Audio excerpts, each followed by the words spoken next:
نو ما ورته ویل چې دننه ما سره څه کېږي بیا به ته ما له څه وکړې وایي دا زما رایټ نه دی کله چې ایسي صاحب بار راووتو ما ورته ویل ایسي صاحب په پام به را سره خبرې کې بیا به په دې باندې حساب کتاب کوو ما چې ستا کوم موږ له دلته پریزایډینګ افسر را کړی دی په دې به را سره بیا خبره کې وایي دا ما ته ایکسیکټیو ویل نه دی نو ما ورته ویل بیا د الیکشن څه لکه خو هغې له به دې ورکړی وی که نه عزتمندو نن پرون او بل پرون دوی د ډي سي په دفتر کې دي خلکو څه کول که ستاسو دا خیال چې موږ نه خبرېږو نو تپوس وکئ او بیا هم زه دا ایسي صاحب هارو صاحب ته وایم چې ته نن ته کوم ځای نه رالې او نن زه کوم ځای کې وې نن هم د ډي سي په دفتر کې تاسو میټینګونه کړي دي عزتمندو تاسو غیرت کړی دی تاسو پښتو کړې ده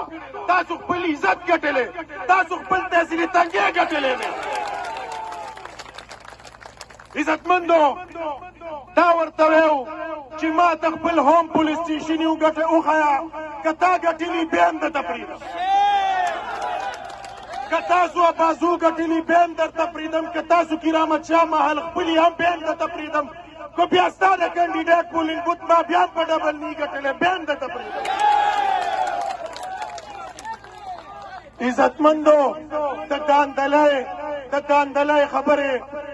ابا په خپل ځای کې خو دا زما حق نه و چې زه دلته رالم تا له ما درخواست درکړو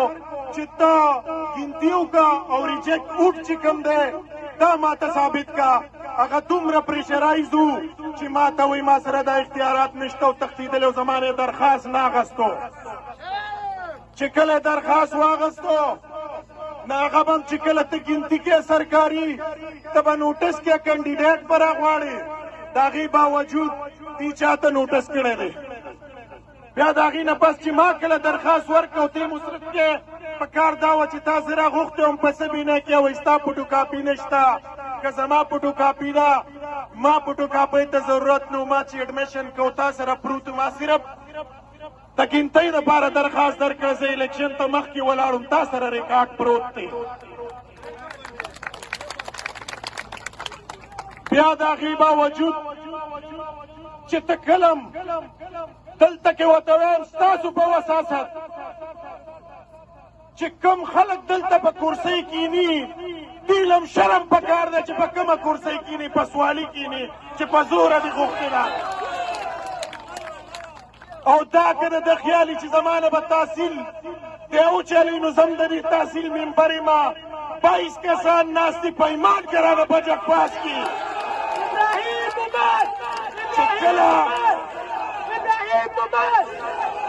چې کله هم تا 28 کسان د تحصیل تنګي برابر کړي ته به بجټ پاس کې تا ته به دا پته لګي که نه چې دلته کې د قومي وطن پارټۍ 22 ناظمین موجود دي ته چې ټول راټول شي ستا څلور د تقریبا د پی ټي آی جوړېږي ستا چې کوم دی څلور د امپیرونه جوړېږي اووه د جمعیت جوړېږي چې تاسو ټول هم یو ځای شئ د قومي وطن پارټۍ مقابله نه شئ کولی عزتمندو د غلا قسم قسم طریقې وې په کوم ځای کې چې 5% اوټ پول شوی هغه دې 10% ته رسولی دی ما سره د ویسي بازۍ پروت دی په ریکارډ پریزایډینګ افسران خرڅ شوي دي زه بیا درته ثابتوم ما درته وویل چې زه به تا له پام راوړم زه بیا درته ثابتوم بیا به ته د حق فیصله کې خو تا اورېدو ته هم تیار نه وې تا ته اووه پیرې وزیر اعلی په دغه شپه رینګ کړی دی ما سره پام پروت دی د ویسیا بازۍ په ویسیا بازۍ کې زما اوټ دی په یو سکول کې 123 د کتاب د هارون خان دی تقریبا 54 د چینت پکې چې کوم دی شپږ دي د هغې سره یې څه کړی واوره د هغې سره یې څه کړي دا ټول دي واورې په ریکارډ موجود په پام کې شته چې 123 هغه پریزایډینګ افسر کتاب له ورکړي دي 54 چې کوم دی چینک له ورکړي دي او چې ما له راکړي دي په یو سکول کې 2 پامونه ورکړي زه به درته وښیم راشئ عزتمندو تاسو ګټلې تاسو غیرت کړی تاسو پښتو کړې ده او انشاءالله چې کوم قسم خدمت راځي که زه د دې تحصیل ناظمي اعلی یم که نه یم والله چې به د هغسې تیز تاسو خدمت کوم تاسو سره به په سخته کې ودرېږم او بیا هم درته ویم چې ناظمي اعلی پرېږده دلته امپیاګان موجود دي زما د ابراهیم مومن پیش ته ورشه تقریبا 80-50 سیټه پرمر کړي تاسو که زما نه زیات کار کړی دلته کې کړی ما ته وښایه روډ وګوره زه به هر د هغې پورې نه منم که سر هم پکې ځي چې ستاسو د حق تپوس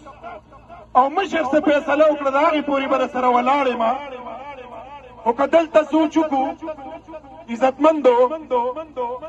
عموما داندلی شي چې په پنجاب کې غلطه وشي و دې په بندو کمرو کې الیکشن سازش وکړو نن که ستا دې کمره کې میټینګ وکړو چې بار به کینډیډیټ نه وځي بیا ستاسو کینډیډیټ ولې ووتو بیا تاسو ولې کمپینونه کول بیا تاسو ولې اوازونه کول په کورونو کې دلته کې چې کومه عمله ده دا ټوله خرڅه شوې وه دلته کې چې ستاسو سره کم ظلم شوی دی دلته کې چې کم دی ده دې د انصاف دعوګیرو دا دعوې کولې چې دلته کې به د انصاف فیصله وي زه تا ته وایم ستا د انصاف فیصلې چېرته لاړې چې 10,000 روپۍ تاسو د غریب ولس ووهلې بیا هم دا دعوې چېرته لاړلې چې تاسو به دننه کینډیډیټ هم نه پرېښودو زه خپل رور ته هم ویم چې روره کله کله موږ هم پرېږده او دا هم پرېږده ډېر هم د امن سیاست وکړو خو باقي به دا امن نه لږ به تریخ شي چې څه قسمه ضرورت یې هغه به کوو عزتمندو دا دومره قدر کې دی دې ظلم زیاتی کوو چې کله دننه موږ ولاړو چې موږ به ویل دننه موږ کینډیډیټ پرېږده هغې دومره پریشرایز شوي وو چې کینډیډیټ به یې نه پرېښوستل دلته کې نصرالله خټک بھائی موجود دی چې ما به ورته ویل کم از کم موږ نه پرېږدي نو بیا دا سوشل میډیا چې کوم د دننه بوز او په دې ګنتي وکړه په دې راسره حساب کتاب وکړه هغې ته هم نه و تیار